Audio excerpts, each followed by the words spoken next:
Hello વિદ્યાર્થી મિત્રો, સ્વાગત છે આપ સર્વ વિદ્યાર્થી મિત્રોનું આપ સર્વની એક જ માત્ર યુટ્યુબ ચેનલ આરએફની મોજ એફઆરની મોજ યુટ્યુબ ચેનલ પર પહેલા પધાર્યા હોય તો એક જ વિનંતી છે, વિડીયો પૂરેપૂરો જોજો. ચેનલ સબસ્ક્રાઈબ કરવી ના કરવી એ પછી જોજો, પરંતુ પહેલાં વિડીયો પૂરેપૂરો જોઈ લો. તમારા કામનો વિડીયો છે. અને મિત્રો, જે મિત્રો ખાલી બેઠા જ ઉતારા કરવા આવ્યા હોય, ખાલી બેઠા જ લખવા માટે આવ્યા હોય, તે મિત્રો આ વિડીયોથી દૂર રહે. ઓકે, પહેલી સૂચના છે, કારણ કે આ વિડીયોની અંદર ધોરણ 8ના સામાજિક વિજ્ઞાનનો પાઠ નંબર 100 સંસદ અને કાયદો સંપૂર્ણ સ્વાધ્યાયના દરેક જવાબને હું ડિટેલની અંદર સમજાવવાનો છું, જેમ ભણતા હશું તેમ ભણાવવાનો છું. ઓકે, તો જે બેઠા ઉતારા કરનારા હોય તે વિડીયોથી દૂર રહે. તો જોઈ લઈએ પહેલાં અંદર. પહેલું છે આપણી, જોઈએ પ્રશ્ન નંબર 1, ખાલી જગ્યા પૂરો. એના અંદર પહેલું, આપણા દેશની સંસદમાં 2 ગૃહો છે, નીચલું ગૃહ, ઉપલું ગૃહ. ઓકે, લોકસભા, રાજ્યસભા. ઓકે, ઉપલું ગૃહ રાજ્યસભા, નીચલું ગૃહ લોકસભા. ઓકે, બીજું જોઈએ તો આપણા દેશનો સમગ્ર વહીવટ રાષ્ટ્રપ્રમુખ એટલે કે પ્રેસિડેન્ટના નામે ચાલશે. દેશનો સમગ્ર વહીવટ રાષ્ટ્રપ્રમુખના નામે ચાલે. અને આની અંદર ધ્યાન રાખજો, વડાપ્રધાન ના લખી દેતા, અથવા તો કેટલાક એવા પણ આપણા એક્સ્ટ્રા ઓર્ડિનરી વિદ્યાર્થીઓ હશે જે લખી દેશે કે, આપણે પરીક્ષાની વાત કરું છું, કે જે એક્સ્ટ્રા ઓર્ડિનરી વિદ્યાર્થીઓ હશે તે લખશે શ્રી નરેન્દ્રભાઈ મોદી. ના, એ નહીં લખવાનું, રાષ્ટ્રપ્રમુખ લખવાનું. વડાપ્રધાન પણ ના લખી દેતા, રાષ્ટ્રપ્રમુખ. ઓકે, રાષ્ટ્રપ્રમુખ અથવા તો રાષ્ટ્રપતિ લખી શકો છો. અને રાજ્યનો સમગ્ર વહીવટ લખ્યો હોય તો એ રાજ્યપાલના નામે ચાલે છે. ઓકે, આગળ ત્રીજું, આપણા દેશની લોકસભામાં કુલ 545 સભ્યો છે. લોકસભાની અંદર 545 સભ્યો છે. અને રાજ્યસભાની અંદર કેટલા સભ્યો છે મિત્રો, એ તમારે મને કહેવાનું છે. ઓકે, આ પ્રશ્નનો જવાબ હું તમારી ઉપર છોડું છું, ખાલી મને કહેજો કેટલા સભ્યો છે. આગળ ચોથું, ભારતની સંસદના ઉપલા ગૃહને ખાલી જગ્યા કહેવાય. સોરી, ખાલી જગ્યાની અંદર રહી ગયું છે રાજ્યસભા કહેવાય. ગૃહને પછી ખાલી જગ્યા છે, પરંતુ મેં ખાલી જગ્યા દોરી નથી, પાછળ લખી ગયું, તો એટલું માફ કરી દેજો અને ધ્યાનથી જોઈ લેજો, રાજ્યસભા કહેવાય. ઓકે, પાંચમું, આપણા દેશના બંધારણીય વડા રાષ્ટ્રપ્રમુખ છે. બંધારણીય વડા કોણ? રાષ્ટ્રપ્રમુખ. બધું જ એમના નામે ચાલે. ઓકે, રાજ્યની અંદર, આખા દેશની અંદર. ઓકે, પ્રશ્ન નંબર 2 જોઈએ. 1 કે 2 વાક્યની અંદર ઉત્તર લખો. એના અંદર પહેલો પ્રશ્ન છે, આપણા દેશની સંસદ ક્યાં આવેલી છે? સંસદ ભવન, જે નવું સંસદ ભવન બનાવ્યું છે આપણા શ્રી નરેન્દ્રભાઈ મોદી વડાપ્રધાને. અત્યારે ચૂંટણી થઈ છે, ચૂંટણીની અંદર કોણ આવશે? હું અત્યારે જો વિડીયો બનાવું છું ત્યારે મને ખબર નથી, કારણ કે હજુ રિઝલ્ટ અનાઉન્સ નથી થયું કે કઈ સરકાર આવે છે. પરંતુ જે નવું સંસદ ભવન આપણા શ્રી નરેન્દ્રભાઈ મોદીએ બનાવેલું છે એમના. ઓકે, તો એ સંસદ કઈ જગ્યાએ આવેલું છે? દિલ્હીની અંદર. ઓકે, સંસદ આપણા દેશનું. બીજું, સંસદ સભ્ય બનવા માટે કેટલા વર્ષની ઉંમર નક્કી કરવામાં આવી છે? લોકસભાના સભ્ય બનવા માટે 25 કે તેથી વધુ વર્ષની હોય. લોકસભાના સભ્ય બનવા માટે 25 કે તેથી વધુ. સંસદના પાછા 2 ગૃહ એટલા માટે લખેલું છે. લોકસભાની અંદર 25 કે તેથી વધુ, અને રાજ્યસભાની અંદર 30 વર્ષ હોવા જોઈએ અથવા તો એનાથી વધુ. ઓકે, એટલે 30 વર્ષ એટલા માટે કે તમે થોડા સમજદારી વાળા થઈ જાઓ, બધું જ તમને સમજણ પડતી થઈ જાય. ઓકે, સારી રીતે નિર્ણય લઈ શકો, એટલા માટે એટલી ઉંમર રાખેલી હોય. ઓકે, આગળ ત્રીજું જોઈએ પ્રશ્ન નંબર, રાજ્યસભાના સભ્યની મુદ્દત જણાવો. 6 વર્ષની રાજ્યસભાના સભ્યની મુદ્દત હોય, સભ્યની મુદ્દત. ઓકે, બાકી તો રાજ્યસભાની મુદ્દત હોતી નથી, કારણ કે એ તો દર બીજા વર્ષે એના સભ્યો 1/3 સભ્યો, લગભગ મારા ખ્યાલથી 1/3 સભ્યો નિવૃત્ત થાય છે. તમારે ભણવામાં આવતું હશે. પ્રશ્ન નંબર 3, ટૂંક નોંધ લખો. એના અંદર પહેલું, પ્રધાનમંત્રીના કાર્યો. પ્રધાનમંત્રી શું કાર્ય કરે છે? ભારતના પ્રધાનમંત્રી એટલે કે વડાપ્રધાન. પ્રધાનમંત્રી વડાપ્રધાન ધ્યાન રાખજો, 2 એક જ, પછી લખતા નહીં. બાકી અને તમને એવું લાગે ને કે આના અંદર થોડું આવડતું નથી, તો જે આપણા શ્રી મોદી સાહેબ કરે છે તે બધા જ કાર્યો લખી દેવાના. ઓકે, વડાપ્રધાન જે અંતે રોડ, સડક યોજના કાઢવીને એવું બધું લખીએ ને તો એ થોડા 5 માર્ક્સની ટૂંક નોંધ હોય તો 3-4 તો આવી જ જાય. બાકી જેને બિલકુલ કશું નથી આવડતું એટલા માટે જેને આવડે છે એ લખવાનું. ભારતના પ્રધાનમંત્રી વડાપ્રધાનના મુખ્ય કાર્યો નીચે પ્રમાણે છે.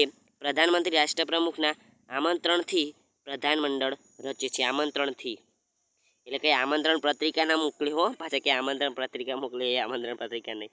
તેઓ દરેક પ્રધાનને એક કે વધારે ખાતા ફાળવે છે. તેઓ પોતે પણ એક કે વધારે ખાતાનો વહીવટ સંભાળે છે. રાષ્ટ્રપ્રમુખ ઔપચારિક રીતે પ્રધાનમંત્રીની સલાહ અનુસાર સમગ્ર પ્રધાનમંડળની નિમણૂક કરે છે. ત્રીજું આગળ જોઈએ તો પ્રધાનમંત્રી રહ્યા ને એ પ્રધાનોની પસંદગી કરવાનો, એટલે જે પ્રધાનો કહી શકાય, જે મંત્રીઓ કહી શકાય, બધી જ પસંદગી કોણ કરે? પ્રધાનમંત્રી વડાપ્રધાન કરે છે. ઓકે, પછી પ્રધાનોને તેમના પદ પર ચાલુ રાખવાનું, એટલે કે જે પ્રધાનો હોય, ધારો કે કોઈ મંત્રી છે, મારું જ નામ રાખી દો, હું મંત્રી છું અને મારી જે હું કાર્ય કરું છું એ કાર્યને મારું કાર્ય ચાલુ રાખવાનું, એટલે કે મને તે કાર્ય સોંપવાનું અને આગળ વધારવાનું એ કામ કોણ કરે? વડાપ્રધાન કરે. એમને એમ રાખવાનું, એના એ જગ્યા રાખવાનું, અથવા તો તેની ઉપર લઈ જવાનું કાર્ય, એટલે કે બીજા પદો સોંપવાનું કાર્ય એ કરે કોણ? વડાપ્રધાન. અથવા તો બીજા જે પદ સંભાળેલું છે તેનું પદ ભ્રષ્ટ કરવાનું એમના પાસે અધિકાર છે. એમના ખાતા બદલવાનું, એટલે કે મારું ખાતું, ધારો કે અત્યારે શૈક્ષણિક ખાતું હોય મારું, તો એને શું કરવાનું? શૈક્ષણિકને અંતે નાણાકીય ખાતું આપવું, એવી રીતે. ઓકે, આગળ જોઈએ તો પ્રધાનમંડળની બેઠકોનું તેઓ અધ્યક્ષપદ સંભાળે છે. અધ્યક્ષપદ એટલે કે જે બધી જ બે સાઈડ હોય અને વચ્ચે વચ્ચે તે ટેબલ કરીને બેઠા હોય તે અધ્યક્ષપદ સંભાળે. એ તો તમને ખબર હોય. તેઓ અગત્યની બાબતો અંગે ચર્ચા કરી નીતિ વિષયક નિર્ણયો લે છે. તેઓ દરેક પ્રધાનના કામકાજ પર દેખરેખ રાખે છે અને સરકારની નીતિ અનુસાર કામ કરવા માટે દરેક પ્રધાનને માર્ગદર્શન આપે છે. સંસદના સભ્યો સંસદની કાર્યવાહી દરમિયાન મંત્રીઓને રાજ્ય વહીવટ સંબંધિત પ્રશ્નો અને પેટા પ્રશ્નો પૂછે છે. એ પ્રશ્નના જવાબ આપવા માટે પ્રધાનમંત્રી તેમજ જે તે મંત્રી બંધારણીય જવાબદાર છે. પ્રધાનમંત્રી પ્રધાનમંડળની બેઠકોમાં થયેલા ઠરાવો વિશે, દેશની સમગ્ર પરિસ્થિતિ વિશે તેમજ કેન્દ્ર સરકારના સમગ્ર વહીવટ વિશે રાષ્ટ્રપ્રમુખને વાકેફ કરે છે. હોદ્દાની રૂએ પ્રધાનમંત્રી નીતિ પંચ એટલે કે આયોજન પંચનું અધ્યક્ષપદ સંભાળે છે. સંસદ વિશે લખવાનું છે. આપણા દેશની સંસદ દિલ્હી ખાતે આવેલી છે. સંસદ ભવનમાં બેસે છે, એટલે કે જે આપણા દેશની સંસદ દિલ્હીમાં આવેલ છે અને સંસદ ભવનમાં બેસે છે. એટલે કે જે બધા નેતાઓ છે, જે આપણે કહીએ મંત્રીઓ છે, વડાપ્રધાન, એ બધા ત્યાં બેસે છે. તે દેશની સર્વોચ્ચ લોકશાહી સંસ્થા છે. સંસદ રાષ્ટ્રપ્રમુખ અને તેના બે ગૃહોની બનેલી છે. સંસદનું નીચલું ગૃહ લોકસભા અને ઉપલું ગૃહ રાજ્યસભા. મેં અગાઉ કીધું તેવી રીતે બંધારણમાં દર્શાવેલ માર્ગદર્શન મુજબ સંસદ કાર્યો કરે છે. બંધારણને જે કાર્યો લખેલા હોય અને જે દર્શાવેલા હોય એના પ્રમાણે કાર્યો કરે. આ માટે વિવિધ સમિતિઓની રચના કરવામાં સમિતિ એટલે કે એક મંડળની રચના કરવામાં આવે છે. ઓકે, સંસદ નવા કાયદા ઘડવાનું, વર્તમાન કાયદાઓમાં સુધારો કરવાનું તેમજ જૂના કાયદાઓ રદબદલ કરવાનું મુખ્ય કાર્ય કરે છે. શું કરે? નવા કાયદા ઘડે, જૂના કાયદા હોય તેની અંદર સુધારો કરે, અથવા તો એટલે કે સુધારા કરે, જૂના કાયદા હોય એને રદબાતલ કરે, એટલે કે નામંજૂર કરે એવી રીતે. ઓકે, આગળ સંસદની મંજૂરી વિના કોઈ પણ ખરડો એટલે શું? કાયદા માટેની દરખાસ્ત, કાયદો બનાવવા માટે જે દરખાસ્ત કરવામાં આવેલા, જે માગણી કરી હોય એને ખરડો કહે છે. ઓકે, તો સંસદની મંજૂરી વિના કોઈ પણ ખરડો કાયદો બની શકતો નથી. ખરડો છે હો, ઘરડો નહીં. સંસદ અંદાજપત્ર એટલે કે બજેટના માધ્યમથી કારોબારી તંત્ર દ્વારા કરવામાં આવતા ખર્ચ પર નિયંત્રણ રાખે છે. સંસદ સભ્યો સંસદમાં સરકારની નીતિઓની ચર્ચા કરે છે. ચર્ચાઓ પરથી સરકાર પોતાની ભૂલો અને ખામીઓ પ્રત્યે જાગૃત રહે છે. સમગ્ર દેશ સરકારની નીતિઓથી માહિતગાર રહી શકે છે. રાષ્ટ્રપ્રમુખ દ્વારા બહાર પાડવામાં આવતા વટહુકમ માટે વહેલામાં વહેલી તકે સંસદની મંજૂરી લેવી પડે છે. જો સંસદ મંજૂરી ન આપે તો વટહુકમ આપોઆપ રદ થાય છે. ઓકે, કાયદો અને તેનું મહત્વ. કાયદાનું મહત્વ. ભારતમાં કાયદો ઘડવાની પ્રક્રિયા બ્રિટનની સંસદ વિકસાયેલી કાયદા ઘડવાની પદ્ધતિ પર આધારિત છે. સમાજમાં વ્યક્તિગત અને સામૂહિક સ્વાતંત્ર્ય જાળવવાના ઉદ્દેશ્યથી કાયદા ઘડવામાં આવે છે. સંસદ નવા કાયદા ઘડે છે, જરૂર જણાય ત્યાં જૂના કાયદા સુધારે છે, તેને રદબાતલ કરે છે. કાયદાઓનો પૂરતો અને સમયસર અમલ કરવા માટે કારોબારી તંત્ર કાર્યરત હોય છે. આપણા દેશમાં કાયદા માટે સમાનતાનો સિદ્ધાંત સ્વીકારવામાં આવ્યો છે. કાયદા સમક્ષ સૌ નાગરિકો સમાન છે. કાયદા દરેક નાગરિકને સમાન અધિકાર આપે છે. જો કાયદા મુજબ કામ ન થાય કે કોઈને અન્યાય થાય તો દરેક નાગરિક તેના ન્યાયતંત્ર સમક્ષ ફરિયાદ કરી શકે છે. ન્યાયતંત્ર કાયદાનું અર્થઘટન કરી ફરિયાદીને સાચો ન્યાય આપે છે. ઓકે, આપણા દેશનો કાયદો સૌ સમાન, સૌને સન્માનની નીતિને આધારે કામ કરે છે. સમાજમાં શાંતિ, સલામતી અને એકતાનો આધાર કાયદા પર રહેલો છે. કાયદો ઘડતી વખતે ભારતીય બંધારણના મૂલ્યોને કેન્દ્રમાં રાખવામાં આવે છે. લોકશાહી શાસનતંત્રના વ્યવસ્થિત અને સરળ વહીવટ માટે કાયદા અનિવાર્ય છે. ઓકે, આ હતું આપણું. આગળ જોઈ લઈએ પ્રશ્ન નંબર 4 નો વિચારો અને લખો. વિચારો થોડું અને પછી લખો જાતે આગળ જોઈએ તો પહેલો પ્રશ્ન છે, તમારા વિસ્તારના કયા કયા પ્રશ્નો અંગે તમે જાણો છો? તો ગ્રામ્ય વિસ્તાર હોય એના માટે લખેલું છે. તો હું ગ્રામ્ય વિસ્તારમાં રહું છું. મારા ગામના દરેક વિસ્તારમાં પાક્કા રસ્તા બન્યા નથી.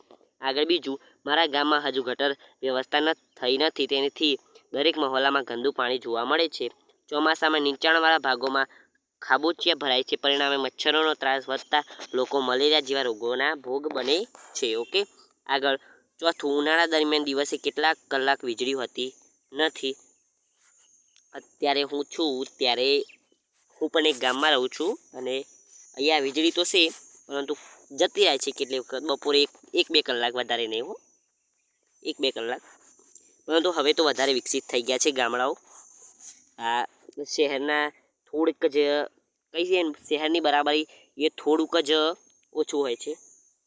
જે ગામો વિકસિત થયા છે તે અડધા ગામોમાં હજુ પણ છે, જે કહી શકાય પહેલાં જેટલું અહીંયા લખેલું છે તેવું વીજળી હોતી નથી એવું બધું. ઓકે, પાંચમું જોઈએ તો ગામમાં માત્ર 5 ધોરણ સુધીના વર્ગોવાળી પ્રાથમિક શાળા છે. શિક્ષણ માટે સારી વ્યવસ્થા કરવામાં આવે તેવી ગામજનોની માંગ છે.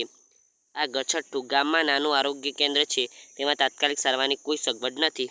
સાતમું, ખેડૂતોને ખેતરમાં સિંચાઈ માટે દિવસે વીજળી મળતી નથી. આમ મારા ગામમાં અનેક પ્રશ્નો છે. ઓકે, આગળ જો શહેરી વિસ્તાર માટે જે શહેરના અંદર રહેતા હોય એના માટે 5 લખેલા છે. તો પહેલું જોઈએ, હું શહેરી વિસ્તારમાં રહું છું. મારા શહેરમાં નવા પાક્કા રસ્તા બનતા નથી. રસ્તાઓ જર્જરિત બન્યા છે. બીજું, સાંકડા રસ્તાઓને લીધે સવાર સાંજ કેટલાક સમય સુધી ટ્રાફિકની સમસ્યા ભોગવવી પડે છે. ત્રીજું, શહેરના છેવાડાના વિસ્તારમાં ગટર ગંદા પાણીથી ઉભરાતી હોય છે. ગટરને ગંધ મારે છે કે નહીં એવું થાય. ચોથું જોઈએ તો શહેરમાં નર્મદા યોજવાનું પાણી હજુ બધા વિસ્તારોના ઘરોમાં પહોંચ્યું નથી. આગળ જોઈએ તો ચોમાસામાં મચ્છરનો ત્રાસ ભોગવવો પડે છે. લોકો મલેરિયા, સ્વાઇન ફ્લૂ જેવા રોગોથી પીડાય છે. આ સ્વાઇન ફ્લૂ એ રોગ વિશે કોણ શું જાણે છે? મને ખાલી કમેન્ટ કરજો તો મને પણ ખબર પડે કે કોણ જાણે છે આ રોગ વિશે. બીજું, જો તમે પ્રધાનમંત્રી બનો તો દેશને ગૌરવ અપાવવા કેવા કેવા કાર્યો કરો? હું પ્રધાનમંત્રી બનીશ તો નીચેના કામ કરીને દેશને ગૌરવ અપાવીશ. એના અંદર પહેલું જોઈએ, સૌપ્રથમ દેશની આંતરિક અને આંતરરાષ્ટ્રીય નીતિ મજબૂત બનાવીશ. મજબૂત પથ્થર જેવી. સૌપ્રથમ દેશની આંતરિક એટલે કે અંદરની આંતરિક અને આંતરરાષ્ટ્રીય એટલે કે જે બહારના દેશ વિદેશની નીતિ કહીએ મજબૂત બનાવીશ. દેશની ખેતી અને ગ્રામ ઉદ્યોગોના વિકાસને પ્રાથમિકતા આપીશ. ખેડૂતો વર્ષમાં 3 પાકો લેતા થાય એ માટે સિંચાઈ અને વીજળીની વધારીશ.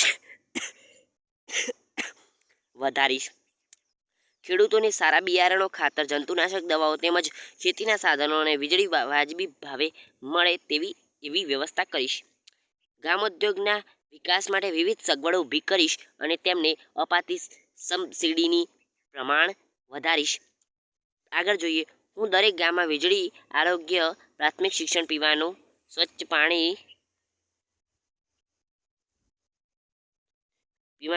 પાણી અને વગેરેની સુવિધાઓ મળી રહે એવી વ્યવસ્થા ગોઠવીશ. દેશમાં ભ્રષ્ટાચાર અને લાંચા રૂશ્વત નાબૂદ થાય તે માટે હું ખાસ કાયદા બનાવીશ અને તેને સખ્તાઈથી પાલન કરીશ. દેશના દરેક વિસ્તારમાં ગરીબ અને પછાત વર્ગના લોકોને 12 માસ રોજીરોટી મળે એવી યોજના બનાવીશ. હું દેશમાંથી બેકારી અને નિરક્ષરતા નાબૂદ થાય તેવા પ્રયત્નો કરીશ. હું દેશની પ્રજાને વાવાઝોડું, અતિવૃષ્ટિ, દુકાળ, ધરતીકંપ વગેરે કુદરતી આપત્તિ વખતે પૂરતી સહાય મળી રહે તેવો પ્રયત્ન કરીશ. આગળ, મારા મંત્રીઓ પાસેથી પ્રજાના પ્રશ્નો ઉકેલવાની અને મુશ્કેલીઓ નિવારવાની ખાતરી મેળવીશ અને મંત્રીઓને આપેલી ખાતરીઓ મુજબ કામો થાય છે કે નહીં તેનું હું ધ્યાન રાખીશ. તો મિત્રો, આ હતું આપણું સ્વાધ્યાયનું સોલ્યુશન. મિત્રો આવા બીજા વિડીયો જોવા માટે ચેનલ સબસ્ક્રાઈબ કરી દેજો. મિત્રો ધોરણ 8ની સામાજિક વિજ્ઞાનની આખી ચોપડીનું સ્વાધ્યાય સોલ્યુશન આપણી ચેનલ પર મૂકવાનું છે. અને ધોરણ 7, 6, 8, 6, 7, 8 અને 9, 9મું ધોરણની સ્વાધ્યાયનું સોલ્યુશન પણ આપણી ચેનલ પર મુકાઈ રહ્યું છે. તો મિત્રો વિનંતી છે કે તમે આપણી ચેનલને સબસ્ક્રાઈબ કરીને રાખો, જેથી તમને આવનારા વિડીયો ઝડપથી મળી રહે. ઓકે, તો તમારા ભલાની વાત છે અને તમારા મિત્રોને શેર કરી દેજો, કારણ કે એકલા એકલા ના ખવાય, એટલે કે એકલા એકલા ન જોવાય વિડીયો, નહીંતર અપચો થાય. એટલા માટે જોઈએ તમારા મિત્રને શેર કરી દેજો.